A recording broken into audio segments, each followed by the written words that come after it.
Lock it in. You got your other mic right there. We in here? Yep. Yes, sir. Yes, sir. Yes, sir. We back in the building. I have no clue what episode this is because it's a special episode. 115. Is it? No, I don't know. Oh, okay. I was about to say, y'all done 100? Oh, we definitely in the hundreds now. Right? Oh, we definitely, yeah. We deep in the hundreds now. Oh, that's tough, bro. Yeah. 19, I think. 19? That's it? Yeah. All right. Don't say that's it. Just keep shooting. This the Just one. keep shooting, Appreciate my boy. you, bro. This is, What you talking about? What? I ain't, hey. Nigga said that's it. Like, No, not like you. like damn, my boy. Hey, it's real power in words. My bad. 19, man. My bad. No, they great. You know I love it. You know I love the pod, man. You already That's- know. Huh? I said you already know. Yeah, you know I tell you too. Like we'll tell that story I later. know, like we at 132. Damn. Let's get it. Y'all put some 132. work in, man. Come on now. I put some work in. There's some power and consistency, but this year, man, we got to do a little more than consistent. You know, we got to be a little better. What's the plan for this year? We gotta have a scandal on the pod or some shit. Yeah. Scandal? He's got a box or something. Just I mean, well, Mike is definitely setting up some. Y'all serious about that football work? Yeah, that shit'll be lit. I'm gonna whoop his You ass. gotta be there for your kid, bro. Don't do that. Y'all got health insurance. Y'all fathers out here, man. Y'all Think got health about it. insurance, man. Yes. Yeah, with good health Yes. insurance. All right. But we got a special pod today, man. HasBeens pod plus failing forward, man. Got my boy Tay in the building. What's up, my boy? Twon in the building. What's up, Twon? Mike going is on? locked out. I'm not sure if I'm going to call him yet. I'm going to shoot him a text. He is locked out of his crib. He didn't make it. This is a special day, man. We got Failing Forward and the HasBeens in one building, joint podcast. We've been talking about this for a while, so it's good to get it going, start the year off right. Episode, what you say, 130? 132. 130. This is 132? That's what it say. The last one said 131. So 132 plus 20. And it's up, man. This That's how we doing it. right. This was important for me, though, bro, just because we all, Twon, you an Atlanta transplant, too. Yes, sir. We all Atlanta transplants. Right. So we all in the same field, all in the same industry. Correct. For those of y'all that don't know me, I moved here from Philly. When I got here, Cam actually was producing my podcast. That's how we met. I now self-produce because I wanted to just learn everything, the ins and outs by myself. But I always wanted to keep the camaraderie rolling because Cam was a good guy, good energy.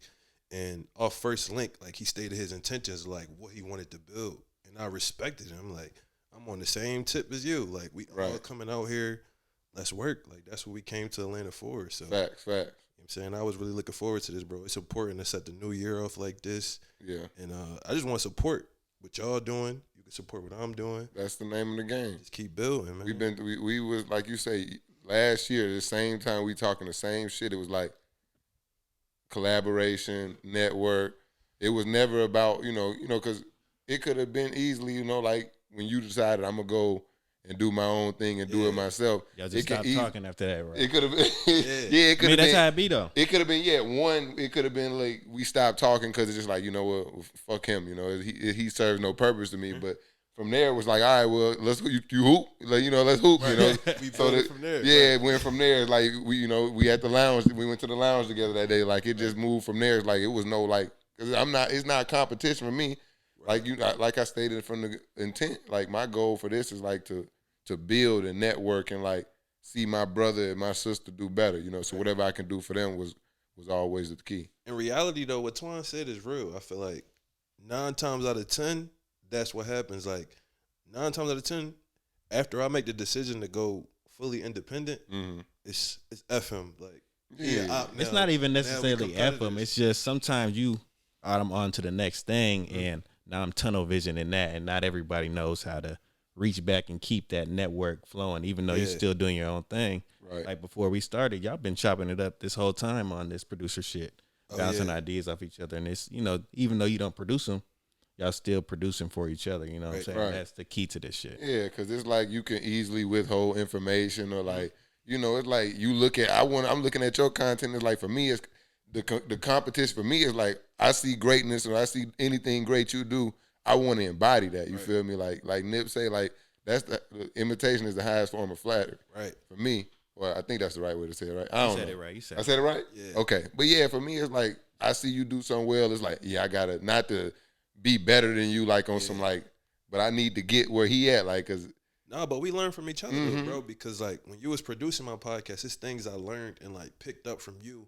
And like Twon just said, like now we exchange resources. We telling each other, oh, this the latest plugin I found, or this the latest editing software, or I seen this trend going viral on social media, hop on that. We went to a couple events together, so hopefully I could just, we could keep that energy going into the new year.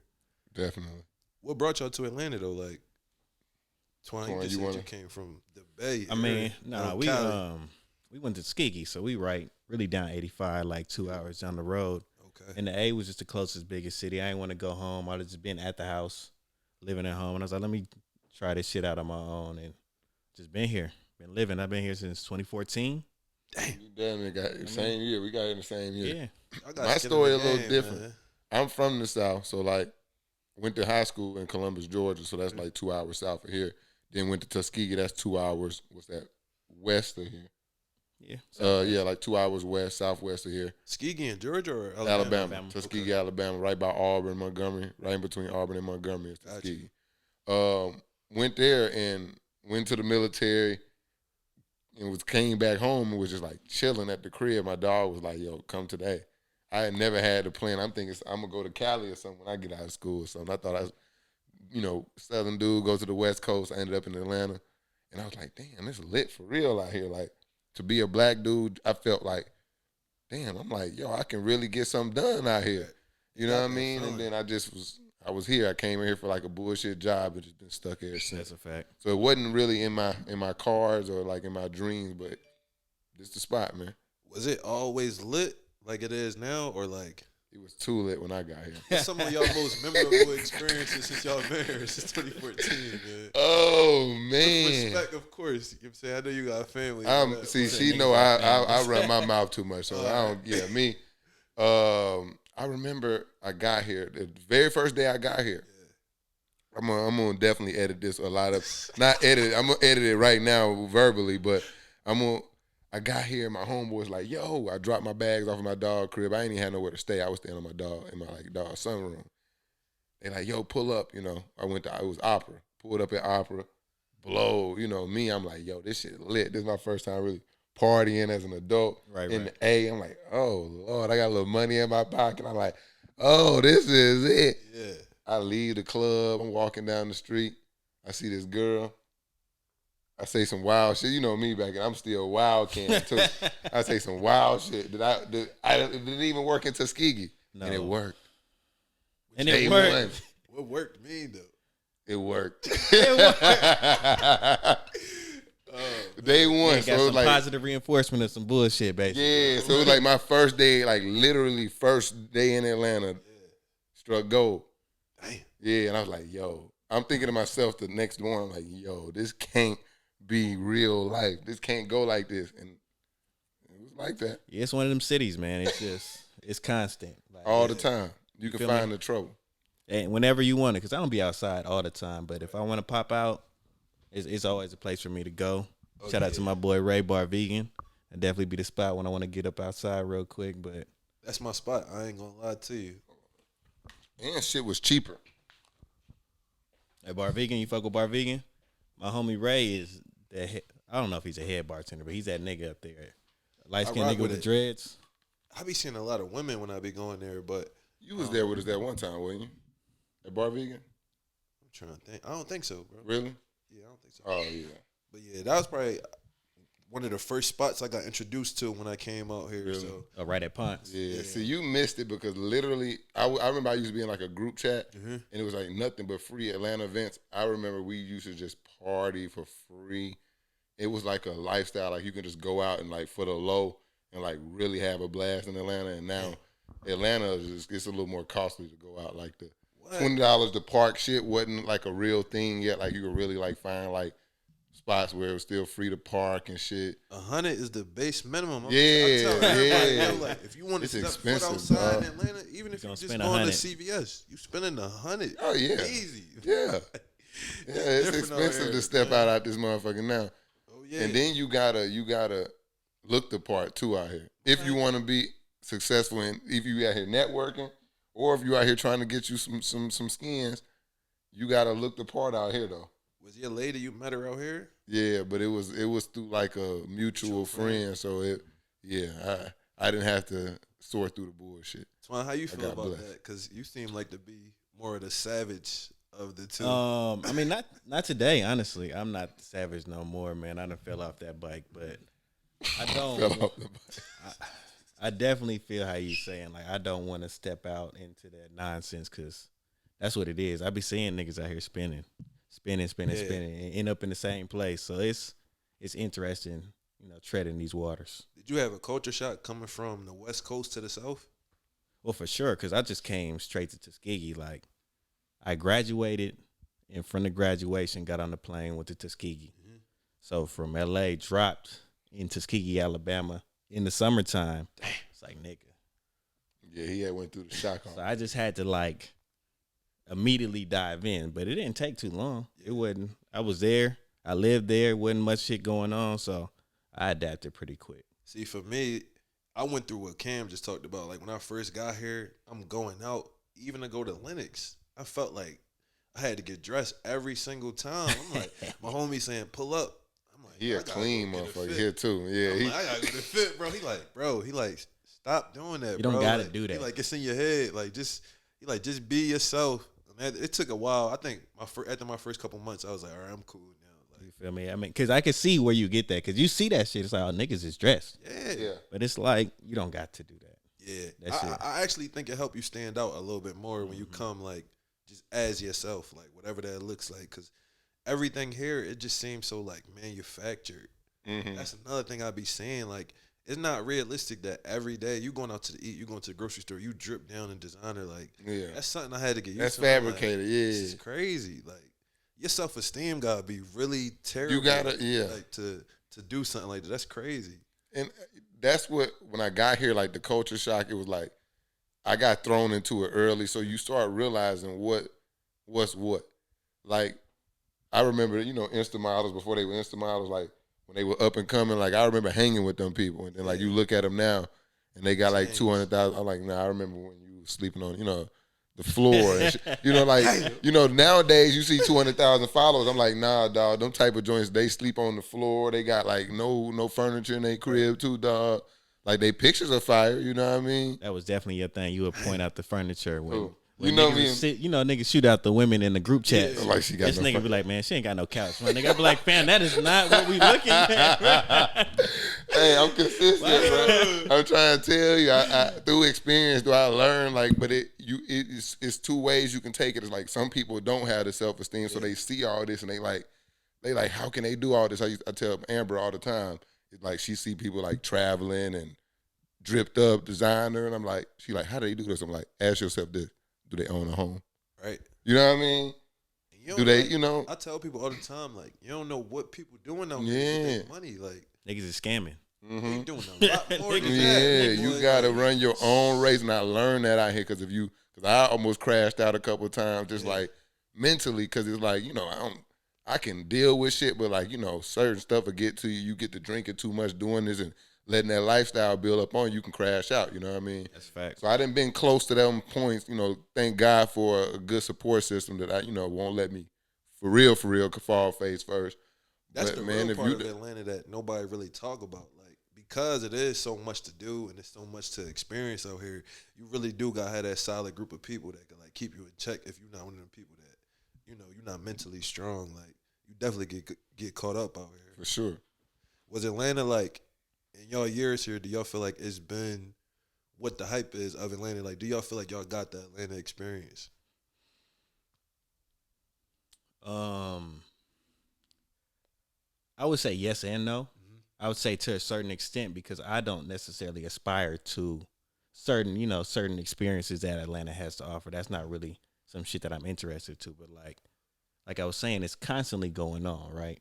You can always get the Atlanta experience any day of the week. So anytime I want to get that and live that, it's accessible. Right. So like there's been periods of time where I'm out. I'm having the Atlanta experience, but a lot of times I'm at the crib, chilling with my baby. You know what I'm saying? She getting on my nerves, climbing on the couch, but I'm good. Right. if I want to go out, like you said, I got my solid group of people. We can do that easy. You know what I'm saying? I gotta remember who I'm talking to. Y'all perspective so different than mine because y'all about 5-6 years older than me. Stop it. Bro, right? That's probably true though. But you 30, you 20. 26. Yeah, I we thought you definitely like 28. Yeah. Like y'all perspective it don't sound like what people my age is talking about. Right. It sound like a very mature perspective. Nigga just 32. Yeah, when I was 26 though, I was wild. Yeah, I was turned. Not have been this positive. I was turned. No, I was turned at 26 out here. I was wilding. Right? That's when I was talking about crashing out. That was around the time. Y'all fathers, y'all really giving me different type but of getting game. out. So I lived the game, right. and then I got out the game, and it was like all that in between shit though is real. Like it's like you fuck around and come out here, and it's like going in the gym. I always use like that. Like don't go in the gym trying to do another man workout. You don't know what his fitness goals are. You don't know what his You just looking at him doing and it look cool for the gram, but that's not for you. You fuck around and tear your ACL trying to do some shit that's not for you. Go in there and just work on your workouts, man, because that's just what I tell people. Work on your shit, stay in your lane. Atlanta big, but it's small, but it's big, and it's a lane for everybody. Like, you can really get yours out here. You don't have to wear designer and drip out. There's places for people like. It's a lane for everybody. Yeah, and that's what I warn people. Like, don't get caught up in trying to impress folks. Like, and the club will do it to you. Yeah. The club will do it to you because that unfortunately in black society in Atlanta, that's primary mating grounds. Right. Those are for you, especially for your age demographic. Oh my God, that's the worst spot. Yeah. So it's like if you can survive your first 2 or 3 years here, you can really and actually be out. Like you can't go live in Mableton and stay out there and just never come. That don't count. In the city. Yeah, that don't count. Because I realized with Mike from Stockbridge, like shit. I went like, Mike, why you acting like this? He really just been 45 minutes away his whole life. So like when you get out here, like it really it's a little different. It's a shock, yeah. But is it different? Because I'm from the South, so outside of like Atlanta, really, and Houston, like the only really large cities in Atlanta. I mean, in the South that could even constitute. Philly, it just can't compare. Really, we don't have the nightlife like at all. We don't have no nightlife in Philly. Really, it's crazy, man. I got a crazy experience, but the latest clubs in Philly that stay open, I think it's to like 2, maybe 3 in the morning, and it's in what's called Gayborhood. So you gotta go to the gay clubs if you want that extra. You know what I'm saying? If you want to stay out a little bit longer. I didn't catch that the first time. It's called Gayborhood. I was like, the minute I heard, I said, it's downtown. Like it's a specific area of the city. Those clubs stay open the latest, but outside of that, man, we don't really got no real like nightlife. And then like Atlanta, you got the pop ups, and it's a lane for everybody. You do whatever you do, it's a lane out here. And Philly is not really like that. Like everybody do the same thing. Like you rap, you know how it is in every major city. Like rap, hoop, football, sell drugs. Like it's really like that in Philly. The sad part is though, it's a lot of creatives there, but because the city, like people always say, like y'all Northerners, y'all so aggressive. Like up north, it's just so like I don't want to say it's aggressive, but it's like the mentality be messed up. Like everything that's cool, like somebody could know how to work a camera. We'd call that corny. Like, we'd say that's lame. So somebody won't chase that dream because they actually think, like, damn, this corny. Like that's that group thing shit. That's that gang shit type. You know what I'm saying? Yeah. Niggas want to fit in. It's like, you like that shit? That shit not cool. We on this. So that's why everybody doing the same shit. Same thing.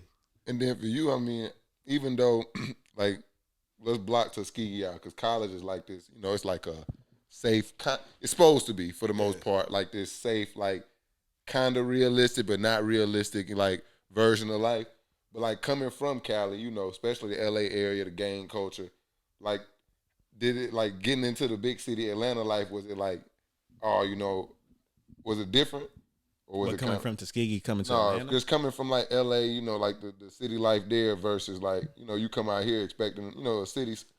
I mean, as a kid, I've traveled. Like, I've lived in Texas before. Okay. I lived in different areas in California, so I'm used to having to adapt. Okay. So I don't super have an issue with that. Like, I'm going to be outside, but I may not be super social with everybody.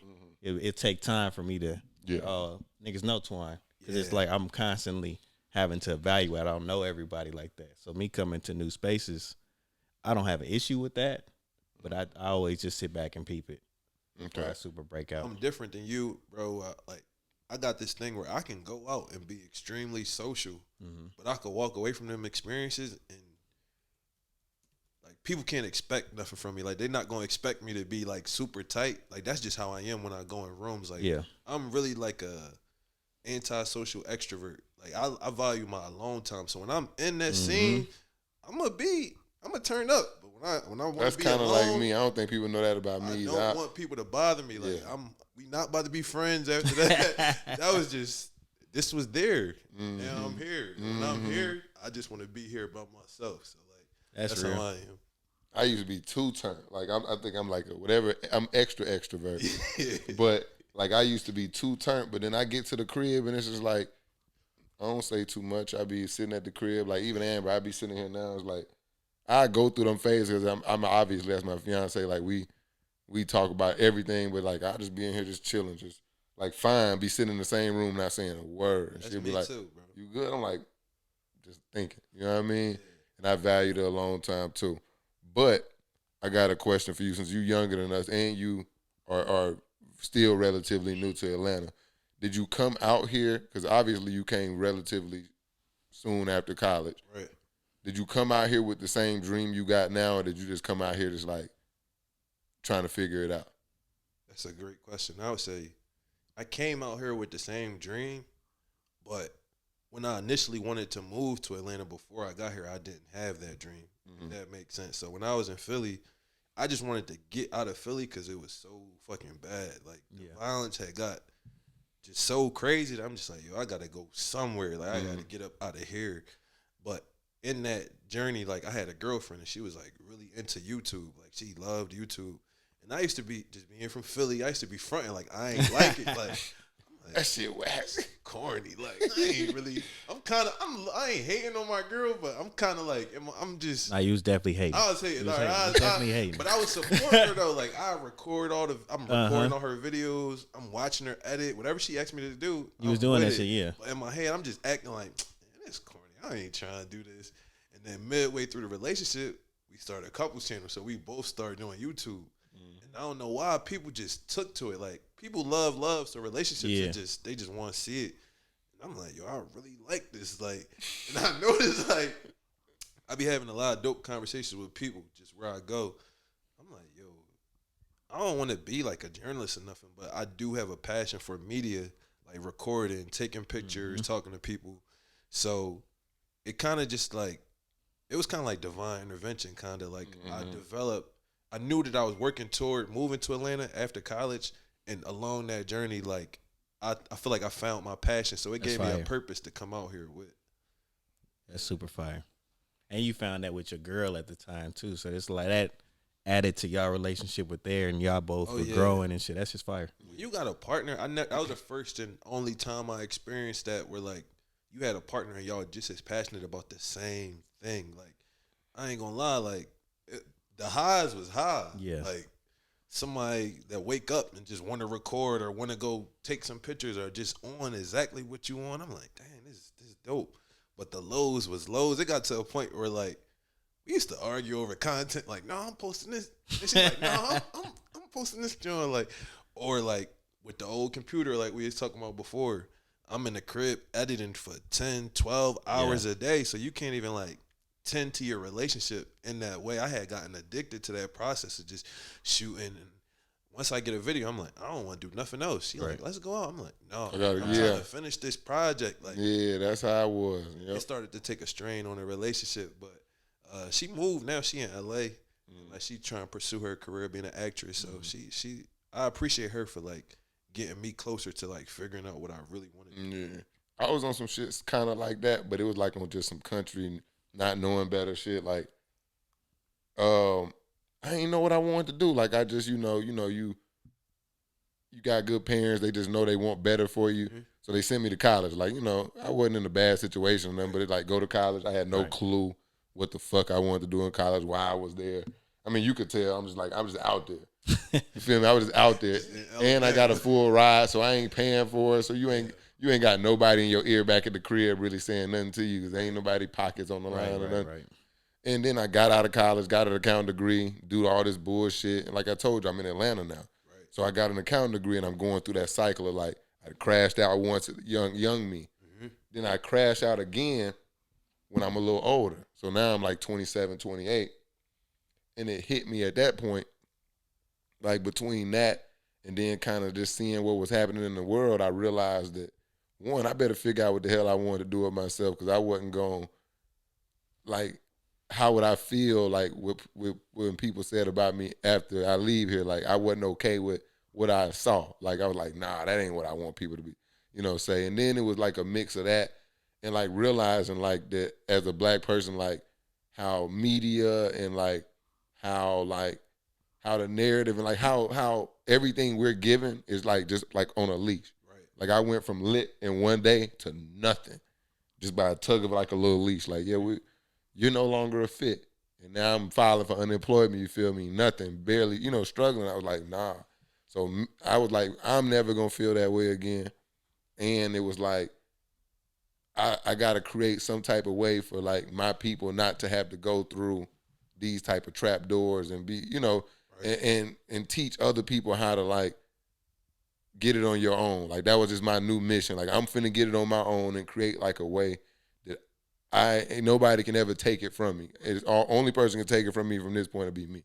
It was like my energy, and then I wanted to create something that was impactful for like culture. So it was like media. Like that was like the first thing I looked at. Like because it was sports was the first thing. Like wild card sports was like the niche. I thought it was sports. I love sports but I looked at like sports is like how let's just say Skip Bayless, right?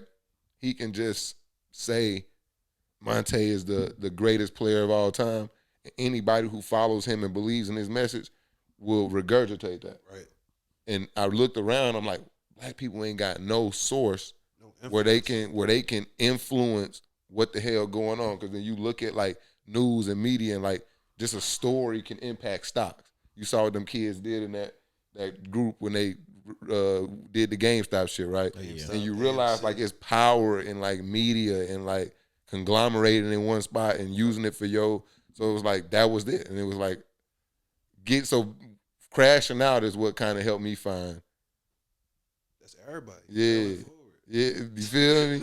I crashed out. And I'm like, yo, I can't crash like this again. I can't promise you I won't crash again, but not like that. Yeah, so that's where we at now. So it's like even if I do lose my job now, it's like I can fall back on all these skills I learned over the years and taught myself over the years and make a way.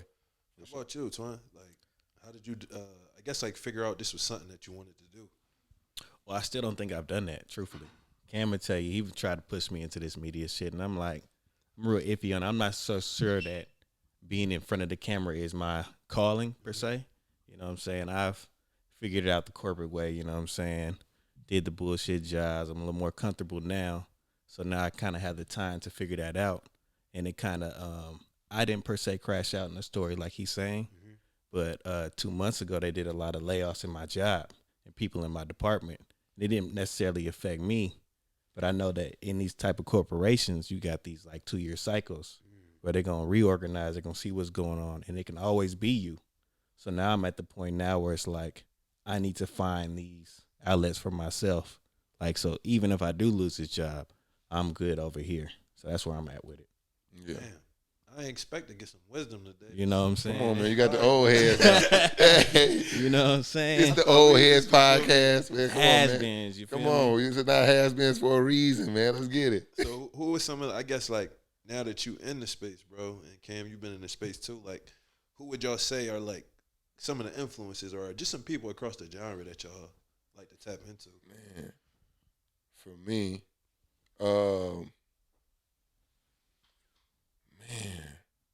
Twon, you go first. I'll go first. Yeah, I love the genre. I've been on podcasts probably damn near 6, 7, 8 years now that I've just been an avid listener, right?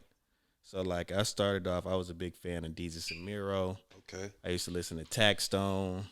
I'm a big Joe Budden guy. So I've been listening to pods. I've listened to every Joe Budden episode ever. Word. You know what I'm saying? I listen to Brilliant Idiots. So I like listening to lots of different shows. Like, you know, they talk about similar subjects because I like to get a lot of different perspectives.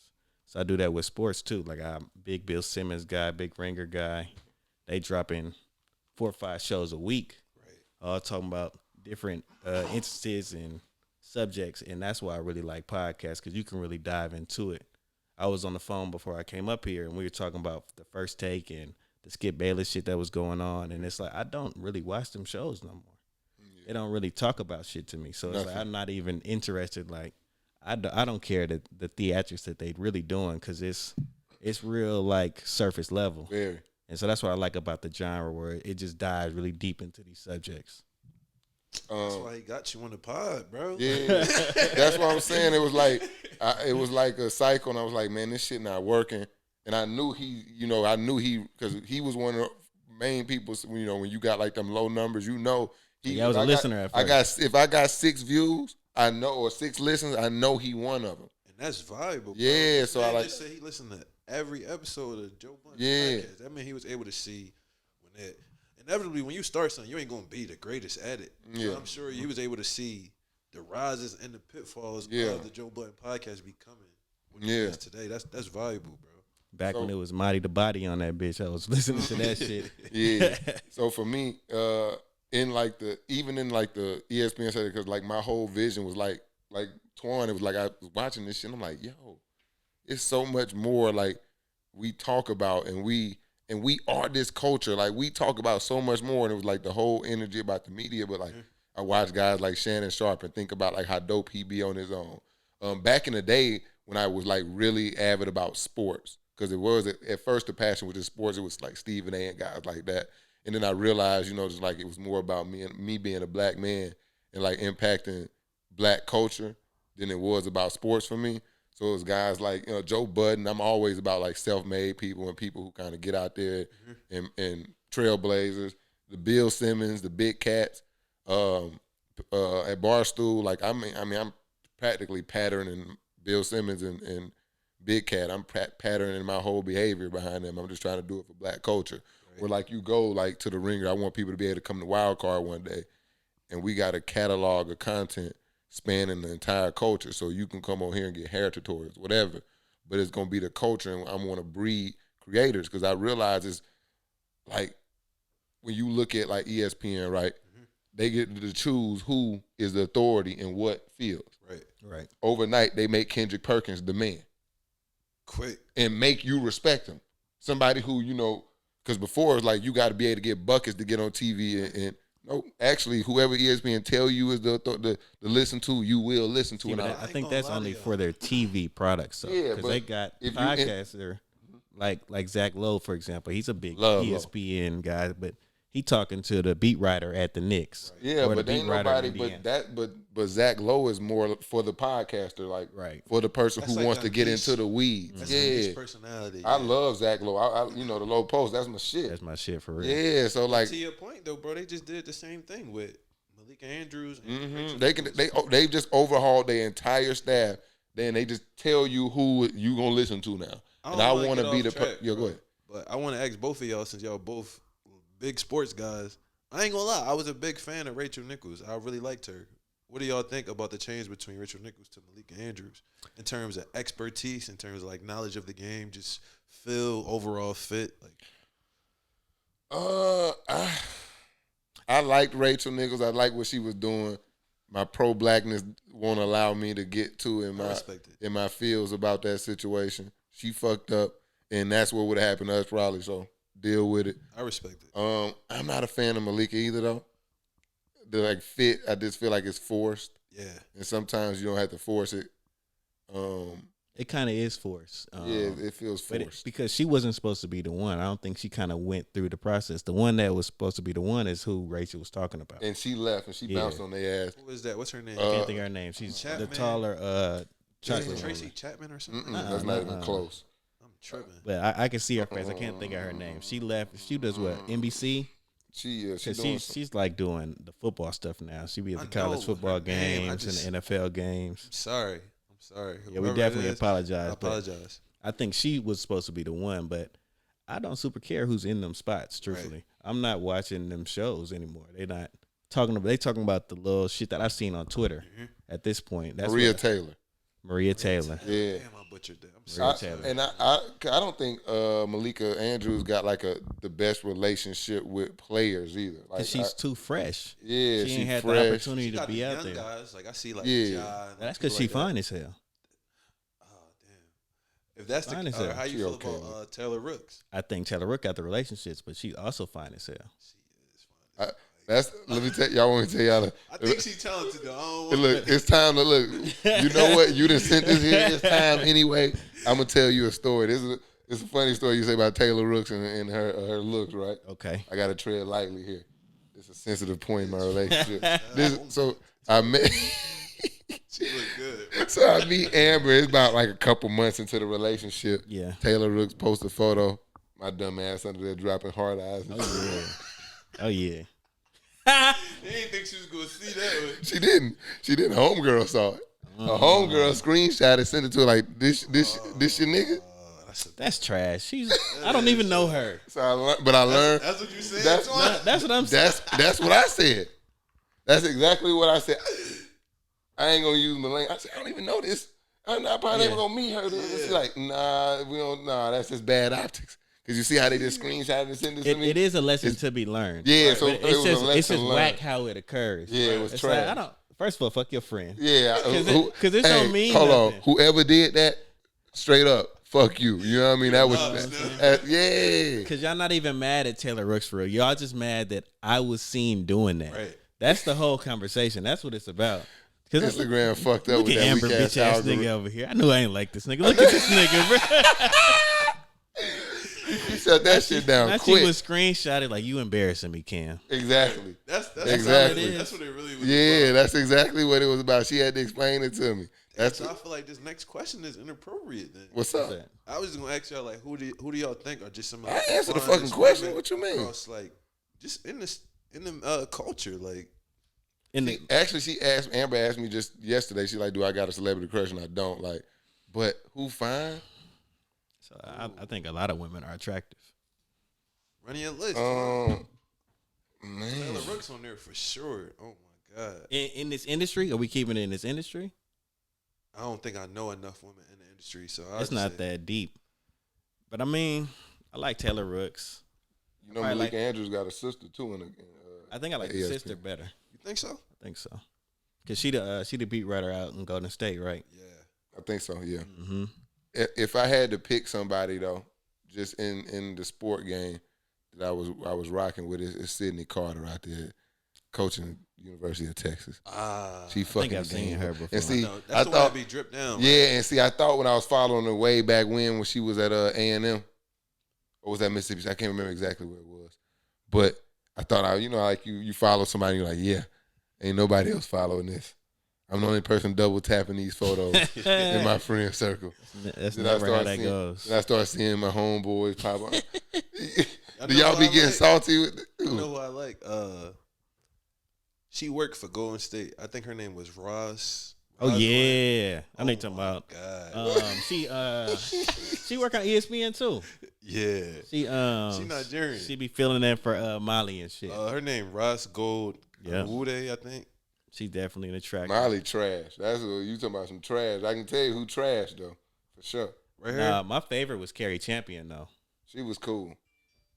Mm-hmm. Oh yeah, she decent. I know exactly what you're talking about. I think Drake did all of that. Yeah. Oh yeah. Drake did all of that. Yeah. Drake. Yeah, he liked that. He got the budget for it. You know what I'm saying? Yeah. He got the budget in the wine and dine energy. The whole it's experience. I saw when he booked the Dodger Stadium up. For Shorty. Amari. We talked about Amari Bailey mom. Yeah. That's tough. Different. He crossing too many lines. He hanging out with the boy and just to get his mama. That's tough. He gave him the chain and all. Like Youngin rocking the chain, OVO chain. That's messed up. And he's loving it though. It ain't really clicking. Like, yo, he really. I was trying to tell. See, Twon in real time, sometimes Twon be with the. He is worse. I'm glad you identified that he's worse than me. Cause he be like, I'm like, Twon, that's bullshit. That's fucked up. Drake, you gotta leave the kids out of this. This kid is innocent. This kid don't know no better. He just like he on the internet with the chain on. He just like my mama talked to Drake, and it's like at that point that's just like probably your badge of honor. Like my mama talked to Drake. That's not a badge. Well, he don't realize he look real sad out here. Is he hooping? Is he? This his first year? I think he's still in high school. No, he at UCLA. Oh, I don't know. Watch college basketball. Yeah, that shit trash. He got to develop a jump shot. That shit. You know what? I'm going right to the. All I know is Drake don't hang out with him no more. Oh yeah, I know. And he was out here wearing the chain and shit. What So that's what make it look crazy. And if he don't go to the league, he gonna look back at this, and that's gonna be his claim to fame. Shout out to Mark. That's gonna be tough. You a stepson. That's gonna be tough. OVO stepson for real. That's gonna be tough, man. He jealous of the real son. So check me out, man. I gotta. We gonna turn the bullshit meter on a little bit. Okay. I got a segment. I'll lead that in 22. So I need y'all to think. I'm gonna give y'all like 25 seconds to think about some things that we gonna leave in 2022. I got one thing off top already. Okay. A lot of people gonna hate me for this, but I really don't rock with the BBLs, bro. Like I really don't. Oh man. I really just I don't like it, bro. I don't the lip fillers too. I don't like. I'm indifferent. I don't like none of that, y'all. If you wanna, don't come to me with none of that. No lip fillers, no enhancements, no BBL. You're not fucking with none of that. I'm not into that, bro. I'd rather you have no ass. Like I'd rather you have nothing and just I take that. Yeah, man. Glorilla. Yeah, Glorilla kind of cute in the face. Twon actually like Glorilla. I do fuck What's with wrong Glow. with her? No, I love Glow and her music off the chain. Shout out to Big Glow, man. Yeah. I ain't gonna lie. Off that CMG tape, when I heard Tomorrow, I told my homie, I'm like, that's the one. He like, no. I'm like, bro, that song right there, I'm like, that's the one. She took off shortly after that. Tough. So BBLs, hold on. Let's not get too far away from this. BBLs. I'm indifferent because I'm also, because he know how I get about this. I don't believe in them. You don't gotta, it's not necessary because me and my girl talk about this all the time, and it's this belief that they are trying to impress men, but it's a grand demographic of men who don't want that. Right. So you're trying to impress, let's say, the Drake type guy, but it's only one of them. 17,000 BBLs trying to impress one type of guy. Right. He fucking them all. Huh? He fucking them all. I mean, Drake is. Drake now, he's taking it down. Yeah. But there's just, like you say, like, it's people out here. I got my, shout out to my dog, Bruce. Bruce stands on this same ground where he don't want nothing to do with it. Like, if you got one, I'm good on you. I'm straight. Now, the women that get them, after having children, that might not be able to work out, whatever. That's a little bit more understandable. But if you just getting it because you feel like this will make you attract more men, I can't stand by that because that show that your mind is not strong. Okay, so that's where I can get with you because I don't got a problem with nobody going to get the BBL. I got past that. Do your thing. You get your bag up because, one, we just get extra with it, but white women and all cultures have been getting cosmetic surgery. I don't like them. Yeah? Yeah, white women are dangerous. Yeah. You know what? Let me walk back that whole point. I don't like them, bro. You gonna get us canceled in 2023. I said it, man. You know when Nick Cannon said that them folks was bad people, I ain't saying nothing about them. I said white women are dangerous, and that is a true statement. No, Nick Cannon just said something like this. He said like white people are like really. He said something like they just are really evil. Some shit he was saying. We not saying nothing like that. Let's not go there though. I'm gonna just say when I was a kid, I learned early, bro. Growing up in Philly, I think I was in elementary school. I saw Kobe on the news. Like, that was all I needed to see from that point on. I just like black women. I'm gonna just stay over here. That was enough, bro. We get taught that in our cribs. Like, I don't even know how my family would react if I, brother, I'm saying. At the end of the day, I could do what I want, but I just don't know what my family would do if I walked through the door. So now that's gonna bridge me into a piggyback off of that. Lead us in 2022. Stop. What is my camera right here? Yep. Black brothers, stop marrying white women, bro. Real talk. I have no problem with white people in general. You make me like the Umar proud, man. I am. This damn near Umar. This is from the book of Umar. Real talk here, because when it comes to this, me and him bar for bar. We stand toe to toe. Yeah. I have no problem with white people in general. I am highly pro-black. Yeah. There's no value for black people to be marrying white people. There's no reason for. I hate when black athletes do this. They go Pat Mahomes. I'm gonna call Pat out first and foremost. And You go. Right? I don't want you black because when he do something wrong, what he gonna be? He is black. Period. She just weak though. Like, let me get there. Let me get on my Umar. It's a magic Umar carpet ride I'm finna take you on. Go ahead. So not only do the minute you get your 400 M's, you go get half of it back to the white people. Here's the worst part about it. We never get top-notch white women. I don't even know what a top-notch. Like coming from it's all about pedigree, honestly. Like when you talking about top-notch. Kardashian? No, well I guess so because they come from rich family, like where you actually buying into like some type of value. Like when you marry into the family, you marrying into some property and stuff. We marry white women and stuff that ain't got a pot to piss in, just like us. They come from families who ain't got nothing. They got two. No, we here to be real. We here. I feel like it's a grand responsibility to come with this shit. Like you can't be pro-black if you don't care about black people all the time. If all your decisions aren't geared around, or if a decision you make is gonna hurt black people, I think you can't make that decision.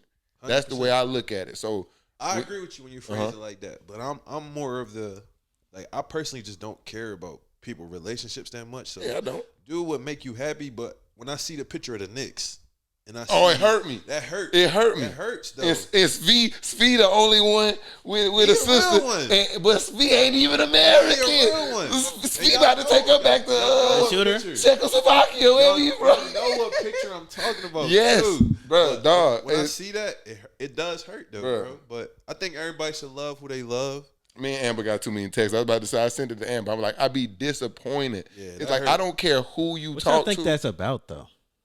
I heard 50 Cent say this. Ooh, yeah, I like this. 50 said, honestly, he said, when you get to those elite levels of society, he said, it ain't really no black women in those parties or like in those circles with the wealthy elites. That was what he said. He said, you're going to see the white, you're going to see the Asian, you're going to see, I guess, what people would call more exotic women, but our people aren't really heavily represented in those rooms. That I agree with, and here's my opinion.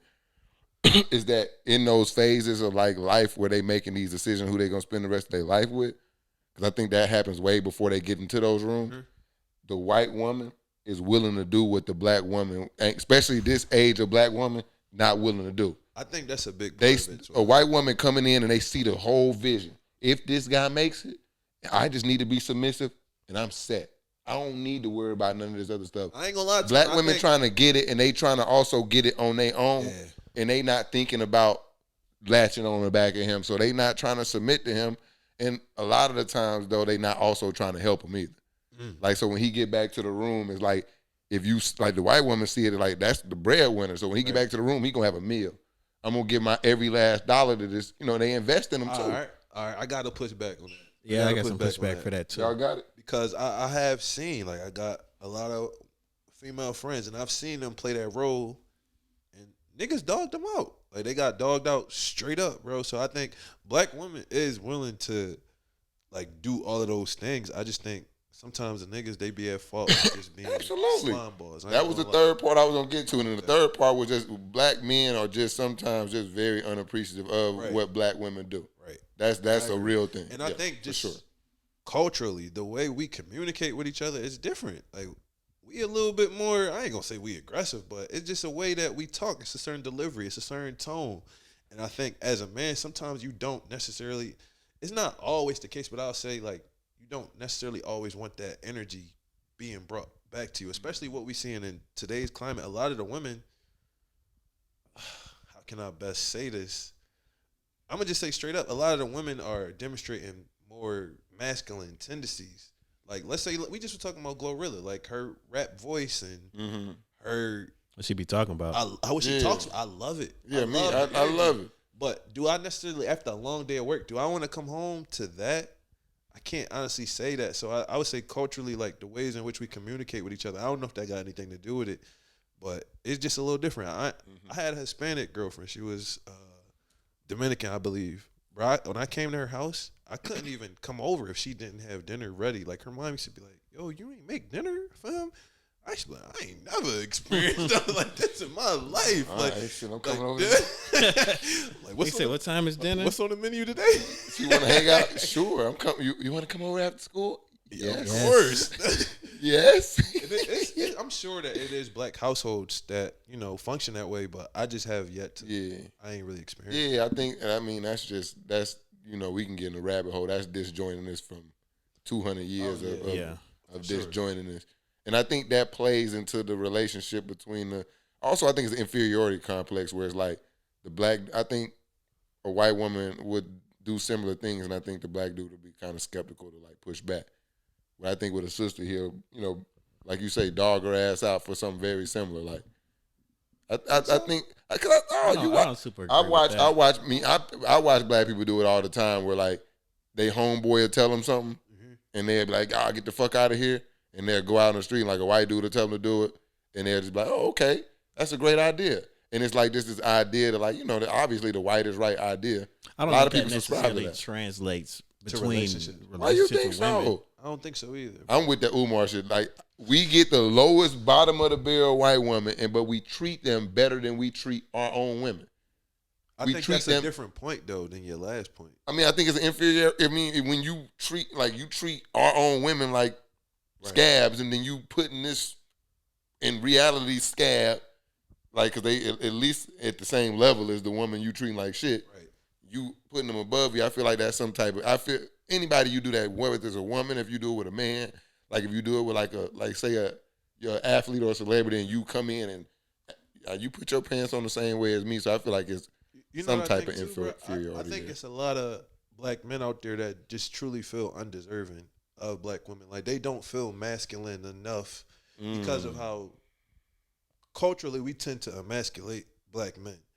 If you light skin or whatever it is, like, whatever it is you do, like, if you don't fit into certain boxes or thresholds, I just feel like certain black men just don't feel like they are enough for black women because a lot of the narratives that we see in society today. And I think it's easier to try to figure out a black woman for a lot of guys. I think it's easier to just, because of what they associate black women with, the aggressiveness, the whatever else. And that may be a perspective I don't have because I went to an HBCU.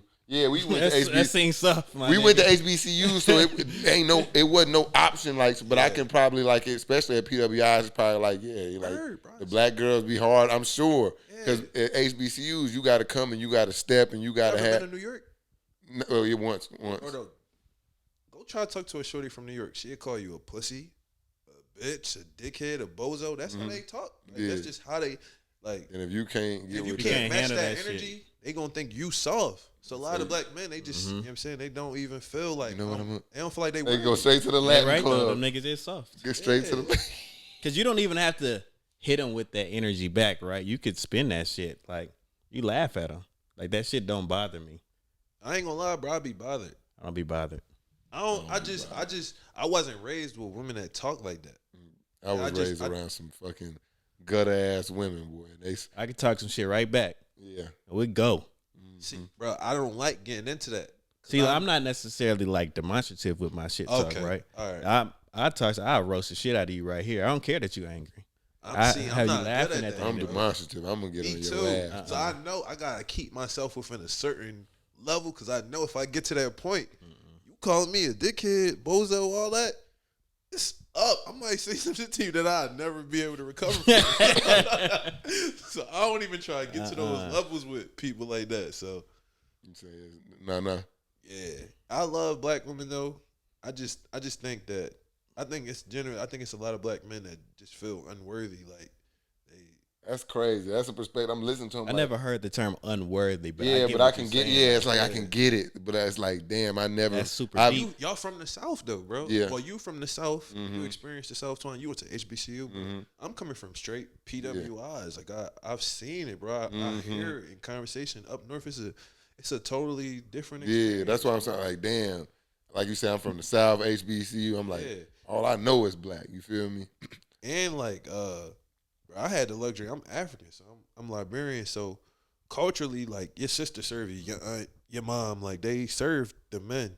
I got my homies, they always say like, damn, bro, like Black American women, they don't never do nothing like this. Like, I wish my sister cursed me out before she come bring my plate. You know what I'm saying? Like, so it's just a little different, bro. I do think like a lot of black men just feel undeserving. I don't think every black man just want to go out the culture. I genuinely don't think that. I just think they feel like they unfit for a lot of black women. And maybe it is soft, but that's a part of the problem, Twon.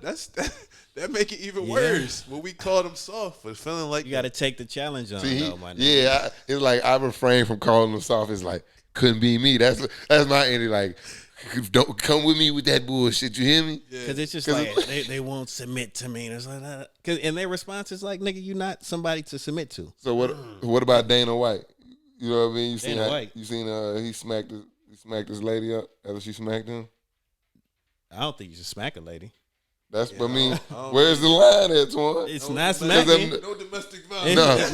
No, it's not. The line is right before smacking. Right. I really don't want to yell at you. Because them New Yorkers, though, they'll smack you, Twon. Oh, yeah. They'll smack you, Twon. And I just... She might do a little more than smack you. Yeah. Nah, I defend myself. I'm not finna get stabbed or beat up. But I'm out. We don't condone domestic violence. At all. Is it domestic violence if you... I don't even want to, like, have no... It's the cuff. I'll fight. I'll fight. That's not what I'm saying. But, like, if I don't want to have no loud argument with you either. Because we're not even talking. We're just yelling. You proving I'm what Twon is saying, bro. This conversation is proving my point. Going back to, again, they go back to your childhood. A lot of black people in general, if you saw your mom, you said you come from a group of rowdy black women.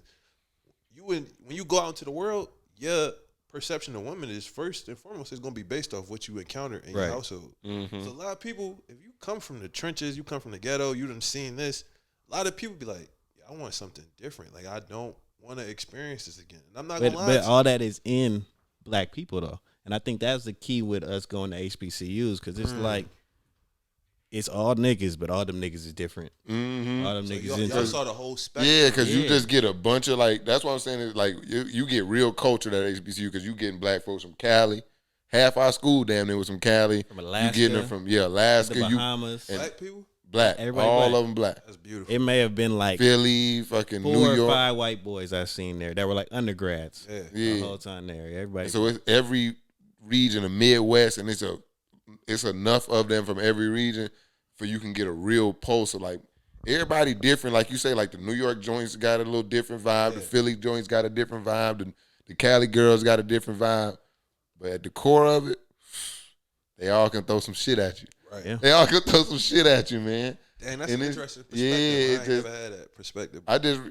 You just learn like I realized like black women got a lot of different flavors, and you just got to figure out what flavor good for you. It's definitely not black because I think when people do that, black people definitely when people do that, like say, oh, you know, I'm not unworthy or whatever, like and say, you know, I can't deal this because I think they don't have a real good even gauge of blackness themselves.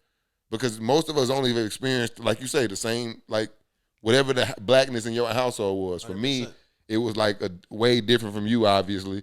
My mama wasn't making no fucking, said my daddy played or none of that shit. Bro, they was crazy. They was crazy. But I'm talking about like the serving part where you like, nah, my mama like, yeah, my daddy come in and like he get the big piece of chicken and all that shit. But my mama ain't really making his plate and doing all that shit. It's a little different. Yeah, so you might even prop your feet up. And you just going to HBC, you find people from all over like the world. Honestly, like it's some people from Philly that had that same kind of lifestyle, and you can relate to it, you know. And then you got some people in the South that grew up just like you, you know. And that's why as I get older, I try to be careful, like making generalizing statements when it comes to the black community, because our community is just so broad. So even in anything I just talked about, that's just my experience of growing up in Philly, New York in close proximity, New Jersey, like up north, like it is just a little bit more, you know, aggressive in some ways. Yeah. Oh, I know for sure. It's like, cause even Amber, she from St. Louis, so it's like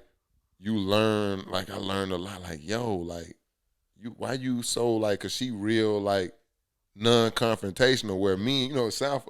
We gonna go at it. Like people from the South, we gonna, cause it ain't like we not culturally like super quick tempered people, and like That's the up difference. north she like Midwest she like nah, these people they motherfucker would just open fire just at the slightest disagreement. Seriously, And it's bro. like It's getting like that out here. yeah, it's getting like that out here, but like the South I grew up in, it was like nah, that's not you. Our big problem was the the racism and stuff like that. Like she like nah, that was getting shot at the party was like the biggest concern. Like, and that shit wasn't even a concern for us. It was like the getting picked on by the police and shit was like concern for us. Bro, like I had to like rework my brain like as I got older, bro, because like a lot of the stuff that I internalized coming from Philly that's quote unquote normal, like it's not normal related to black people, bro. So like being in Atlanta is really like a breath of fresh air in a lot of ways. I'm not saying it's perfect here, but like this is the first time I went to I think it's called Breakfast at Marnie's. Yeah, that's the first time I went to a black owned restaurant where all the people in line was black people. I'm like, damn, like something like this in Philly. I'm waiting for this to get shot up or something at some point. Like, but everybody was just vibing. It was good. I don't know if Bar Vegan owned by a black person. But we going there. It's black owned vibes, black owned. I never experienced that back home, bro. So like y'all experienced it going to HBCU. I think it was like it just that was like because. Even just in my like I tell you, my own blackness raised, like my parents even taught me some real, like if I wouldn't have went to a HBCU, it'd have been some shit I even felt about black people that was so untrue. Like when you go into an environment, like cause coming into college, you would think like, black people lazy. You kind of like, and it's a lot of it's shit. like, you think that black products ain't, up to par, and then you go to a HBCU and then you see every day nothing but black excellence all the time. It give you this confidence in blackness. It gives you this like, yo, we not so bad, like, cause you grind and you watch people like the guy was coming in ain't nothing like the guy I'm sitting in today, and it's just like you watch yo. He's a wild boy. Yeah, you watch like unnecessarily too. Yeah, but I was ignorant. I ain't know no better, man. I ain't had no direction. I ain't had no nothing. Like I just was smart enough to make smart decisions and had good enough parents to keep me out of the bullshit, but I watched like myself and other people like go from being like very ignorant to like teaching and being some of the most brilliant people in society today. I look at my friend group. I'm like, yo, I got friends, real estate, fashion, like whatever you name it, like some of the heaviest hitters in the game. And it's like, it just give you a confidence, bro. No, it does. And I think I got a little taste of that when I got to Temple. That was the first time I saw black people that wasn't just like the black people from Philly. Like I saw black people from the DMV. I saw black people straight from Africa. Like I saw a bunch of different blacks. So that definitely opened my eyes. But I want to hear more of y'all. What y'all leaving in 2022? We got far away from that. Yeah, I got one more. And then we got to wrap it up. But I'm going to say procrastination, man. That's the thing for me. Like, I definitely be procrastinating. I definitely need to stop doing that shit in 2023. It's a lot of shit I want to accomplish. Do it now. Take a little sacrifice and a little moving things around, but I want to get out my comfort zone. I'm kind of in a better place with life now. You know what I'm saying? The co-parenting thing is getting a little better. Shout out. Doing cross-state shit for a while, but we good. We in Atlanta. And now it's giving me the space and opportunity to kind of take off for me. You know what I'm saying? And that's where I'm at with it for 2023. So I'm leaving that bullshit in 22. Yeah, I did a lot of procrastinating. Like we talked about the computer thing earlier. Like I think it created a lot of like, it's like fuck it, I'll just do it later. It's just like like I can't do it right now. I can't go through that right now. But new mantra this year is just do it now. You know what I mean? Shit. Do it. Whatever all that other bullshit you do on a regular, that filler that you do with your filler time, that shit gonna be there. So whether it's the weed you smoking, the drink you drank in the club, Candy Crush, whatever it is, your vice, man. That's why my new thing is earn your snacks, bro. It's like that's really it's deeper than just like for me, in the like surface level, it's like going to the gym and earning like if you want to eat cookies, go do the hard work and then so you can earn that cookie. But it also is like for me applicable to like that's a life. Yeah, it's like earn your snack. So for me, it's like if you drink or if you play video games, like you got to do something to earn the bullshit. You feel me? That's just the way I look at it. And if you do that, 9 times out of 10, you ain't gonna make it to the bullshit. Right. So if I just choose to edit something instead of hop on 2K, I never end up getting on 2K. You feel Y'all me? left me out the drive, man. Y'all gave these formal ass responses, and I'm talking about BBLs and I got That's one. a good thing though. Cancel culture is the other one I want to leave in 2022. that ain't going nowhere. It got to. Yes, I mean, it it ain't. is. I think it's it ain't fading real. away. Honestly, it's not real. Who been canceled for real? Nobody. R. Kelly dropped the album a month ago. Yeah, not nobody's been canceled. I'm mad I ain't hit play. He They locked still- up though. That's fine. He not canceled. That's not. He's not fun, canceled. bro. He Not locked up real. because he did crimes. I mean, I'm not saying what he did was fine by any stretch. He did No, crimes. That's but- why he I'm locked just up. saying that, like, are you saying being in jail is fine? Like, No, No, he's the example we used was somebody that committed a crime. right. But people are getting canceled for much, much less. You know what I'm saying? Quote but they're unquote. not really getting canceled. Like, Yeah. you know, they may have like corporate sponsorships that, you know, people kind of step away from them. But like now, like we've been talking about, a lot of people are building their own infrastructures. So you're not getting real, canceled. though. Like, I'm saying, let's say Tiffany Haddish. Right. She might be. It I might don't- be over for I her. don't think so. You don't think so? Ain't she got her own little thing going though? Yeah, I don't I think so. haven't really seen or heard of Yeah, her she's since. been low since that situation, Yeah. but that was in reality since we on Twitter world. That was maybe 2 months ago. That wasn't that long ago. It was maybe October when that shit happened. Yeah. Nobody really cares, bro. That's what Yeah. I really realized too. That nobody, cancel culture is like a impulse, emotionally driven little thing, but nobody cares enough to follow up on shit. I That get shit what is y'all fucking saying. draining, dog. Yeah, like I realized like people just don't follow up. So it's like even like the Tory Lane shit, like if social media didn't exist, nobody would have kept up with the trial. Right. I think it just, You know what I mean? you just got to get to a point where you just don't really care, and you know that. I don't. I think Drake said something like it's a 72-hour rule. Like the first 24 hours, it's probably gonna be real big and it's gonna be bad. If you could get past that, make it to the next 48 hours, it be bad. You get a little less. When you make it to that third day, you realize, they on to the next topic. Yeah. Next subject, it ain't that bad. That's just what's gonna happen. It's a cycle, and that's why for me, I told him even with my journey and content and all this stuff, I didn't delete my old Twitter. Yeah.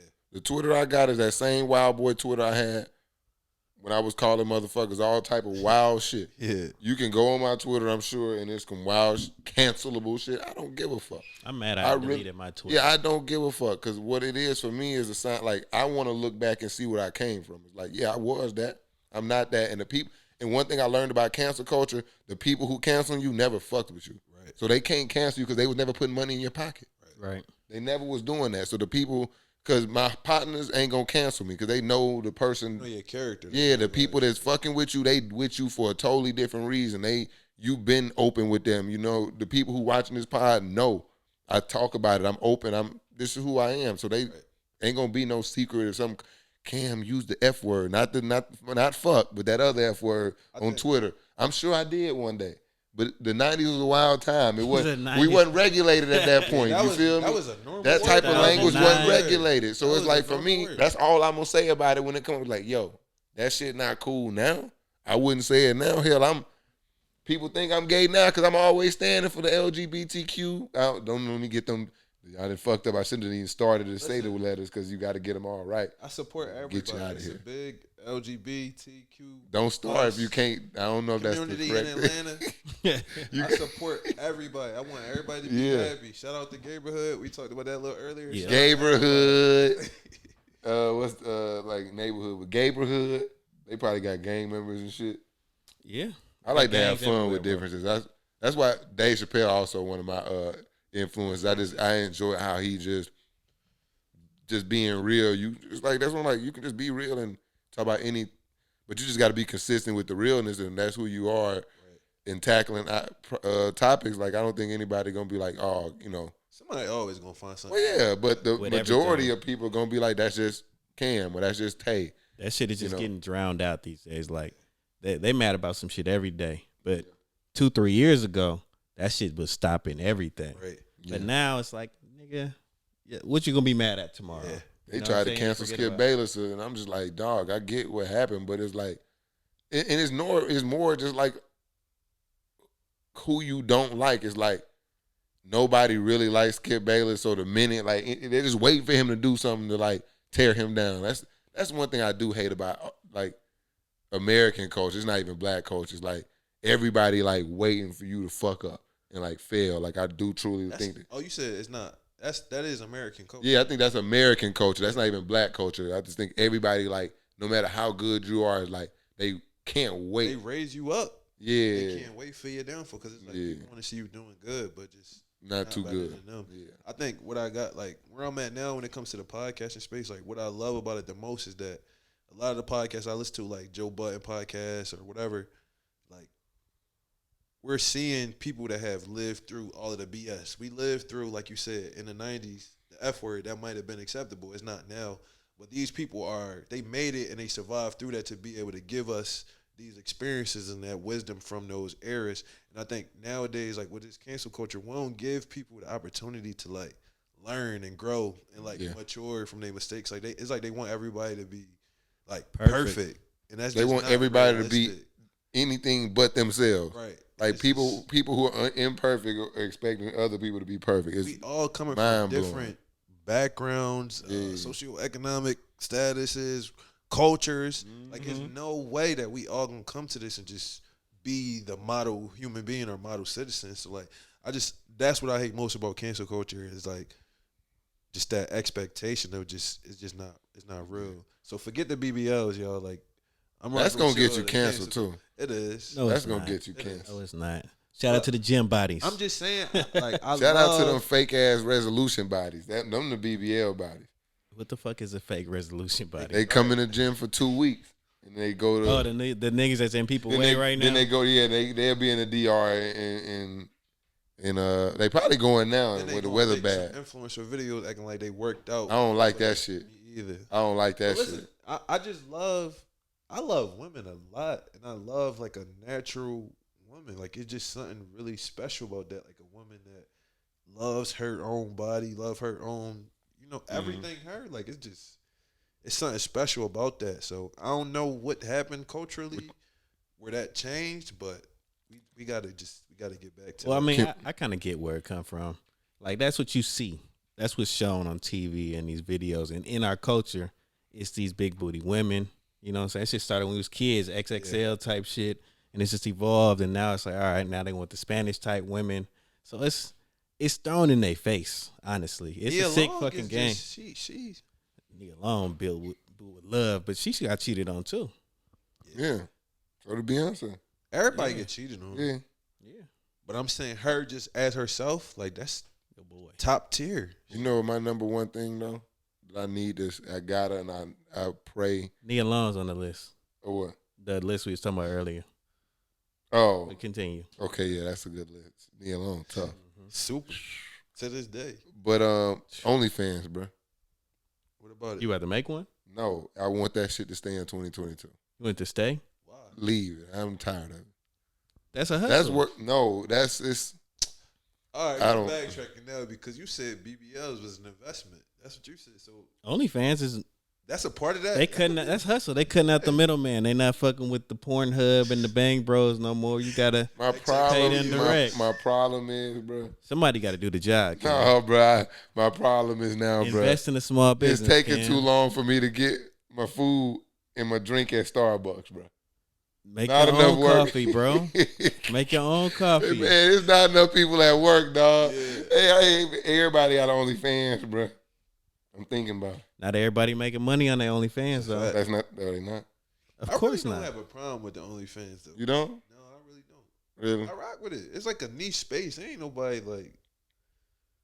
I don't know. Everybody got an OnlyFans, yeah, but that shit like, not a niche like no more, normal. bro. It's like that shit like an Instagram now. It's just like what people do when they log on to Pornhub.com. It's the same thing. It's Really? just if you want to support somebody directly, you can support that person. Just got their own little content, and they, same way you got your wild card trying content. to get paid for this. They got they pussy it's popping the on same there, bro. thing, bro. Y'all just leave me alone, bro. Okay. It's just next episode costs $2.99. Their next episode got a cost us all. You know, I never thought I'd be on camera advocating for OnlyFans. Welcome to the HasBeens. You know what I'm saying? Somebody got to do the job. Somebody. And I get them not wanting to keep, working with the porn brokers and make their own bread. I fuck with that. But the porn. Remember I said white women is dangerous because a white woman fucked up the OnlyFans bread back in the day. Because I feel like they get a cap now on how much they can charge and make. And I think before is infinite. and I think somebody took advantage of it and fucked it up for everybody. I'm not gonna say white women is dangerous, but I will say it's been a couple instances of white OnlyFans models. I don't know if it was a couple, but I saw a few instances where a black man just got killed. I think his girl was an OnlyFans model. She killed him. Oh, I do recall that. I do recall that. Shit. Yeah, they dangerous because it just take a flip of a switch type shit where they can get in victim mode. Yeah. And everybody else around you perceives you as a threat. Yeah. You know what I'm saying? You cannot They be definitely doing nothing. dangerous. But that perception, they can do that shit. That That's their Karen shit. You know what I'm saying? That shit work. It's getting exposed now, but still on an everyday basis, that shit works. That's why I don't play them games. I don't play them. That's why, like what I was telling you, shit, you get in arguments or in these DV type situations, I'm gone. Yeah. If we not even gonna have no real conversation, I can leave. We could talk when we cool down. Shoot me a text and have a conversation for real. But I'm not finna have no shouting match with you. Yeah. I'm gonna be in the wrong every time. Yeah, I'm 6'4", 230. Come on. It's like you can't beat me up. So what we really doing here? That's a fact. Yeah. Bye. Damn. Well, my boy's an OnlyFans advocate. Yes, sir. Yeah, Twon, I know Twon. Well, he not fucking with him. Money, man. Okay. Yeah.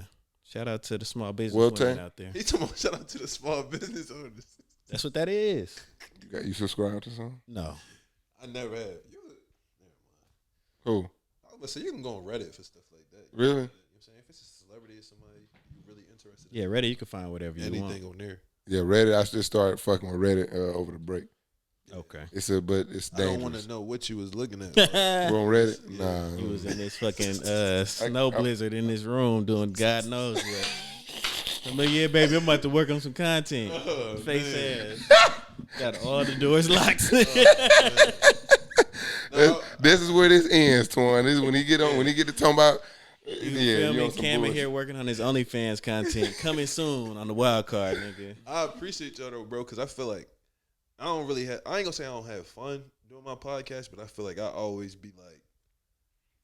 think of like the impact or like try to like some type of lesson that could be gathered or learned. But I appreciate this because I feel like it get to bring like when my homies see this, they probably be like, "That's the Tate I know," but I don't talk like this like publicly, on the show, because it just like the world is it's dangerous now, bro. But I don't think we should be afraid to like speak our minds. Don't be afraid. Because it's like, man, even if you think you saying the right things and all the checking the block, you gonna offend somebody. That's a fact. Fuck it. You're just giving your perspective. Fuck it. This how I feel, and I just feel like if you can back it up and then you knowledgeable, I feel like if you willing to go do the research and you willing to put some work in, say what the fuck you want to say. Right. Because you can't tell me I'm wrong. There's not much shit on here on this earth that's like black and white and like that's true and that's not. So it's like, how you gonna tell me? Was y'all thinking like that at 26? I always said what the fuck I wanted to say. Why? The reason why I said it probably was different, but same reason. It's like, bro, who are you to tell me I'm wrong? It's like, I've done my research. I have a real reason why I feel this way. I never followed the trend either, so I felt like I was thinking for myself, so I stood on what I would say. I feel you. I probably thought about what I said more at 26 compared to now. Now that's I where might I'm just let that shit out. That's where I'm at. Nah, fuck that. Maybe. I disagree with you real quick. I don't have to have an argument, but like, yeah, nah. I've been hitting people with this a lot. I respectfully disagree. I respect your point of view. Agree to disagree. I just disagree. Yeah. I just had Jay Steve like that earlier. He was on some bullshit about the Lakers, and I was wasting too much time. I said, you know what? I can't do this right now. Yeah, I'll talk to you later, guy. Good day. Ain't nothing to say about us right now. Trash. We on the mend. Trash. But my boy Brian about to, you know what I'm saying, he about to break the record. Though. Yeah. That shit's not that exciting to me. Last thing, quick 30 seconds from each one of y'all before we get out of here. I feel like my shit about to die. I'm looking at it flashing over there. That'd be a nightmare. But 30 seconds, man. What you got planned, or I guess what's your biggest goal in 2023? I'm gonna let Twon go first. Crush debt. Crushing debt in 2023. So we can make some different moves in 2024. It's generational wealth, so it's crushing debt. We trying to buy a house, man. I want to, give my son some stability. Him to be able to, not bounce from house to house, know he got somewhere to stay. So my goal this year is just to stabilize my family. So I feel the more I stabilize that, the stronger my brand and everything else gonna get. So I respect that. I would say for me, bro, like I just really want to step like full-fledged into like entrepreneurship, but also just trying a bunch of stuff that I never did before. Like it's casting calls out here. I want to go to some casting calls and just see what I could do. Like some of my homies, they like went on like BMF. They needed like fill-ins, like people in the background. So they gonna be in the upcoming season. That's fire. Just like random stuff. Yeah. Like I just want to just see how far I could take it, because I don't want to limit myself to just the podcast, because I think sometimes it could feel like a little like monotonous, like doing the same thing over and over. So I just want to like kind of like diversify myself a little bit and get out there. All right, well, I plan on making a movie, man. Once I got to get a couple lenses, bro. What kind of movie, man? Some Only what the fuck? he already told you, bro. I can't just. He already told you, bro. I had to ask you, bro. Nigga said, you. I understand. Nah, like like culture based, something like, cause I want you. I look at shit like All American and like. It was culture based, bro. Cheers. Man, we gotta go, man. Look, it's over with. Failing forward podcast. Look forward to wild card home videos. Man, I'm out of here, man. Y'all. Until next time, we gotta do this again, though. Tay, for sure, man. Appreciate you, bro. You know what I mean? Twon, Appreciate you, my bro. dog. I got the sweaty palms over here, man. But we out of here until next time, man. Y'all tap in with us, man. Mike didn't make it, man. Still not inside the house. He probably not, man. Still We locked out.